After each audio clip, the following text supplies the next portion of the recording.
The state Senate voted to remove State Treasurer Curtis Loftus from his position, but that does not mean he is out of office yet. The House has a say in it too.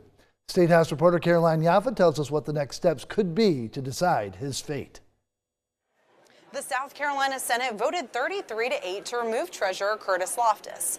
But you may be thinking, what happens next? Well, he can only be removed from office if the House does the same. The hearing stemmed from the $1.8 billion accounting error that Loftus pleaded was not his mistake. Following the error and the released report that described what happened, the other parties involved resigned. Far be it a senator to tell a House member what to do, but the hard work's already been done. All the information they need is right there. If the House decides to remove Loftus, he would be the first elected official to ever be removed in the state's history. Representative Heather Bauer and Representative Micah Caskey watched the hearing and have opinions on how the House should handle the matter. He should be held responsible.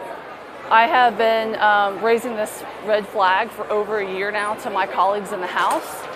They have failed to act on it, and I will continue to do so until he is held accountable. I also heard the treasurer last night express contrition and express his regret that we are where we are, and I think that'll move a lot of people in the House. Governor Henry McMaster said before the hearing that Loftus should not be removed from office, and his stance has not changed. He says the proceeding was unnecessary and the Senate should have spent more time on other bills that should have been passed by now. I think waste a lot of talent and time on something that really ought to be decided by the voters.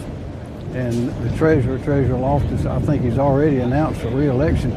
That's where this ought to be decided. Let the people decide. Senator Jeff Zell was one of the people who voted to keep Loftus in office. He says he didn't see enough evidence to remove an elected official.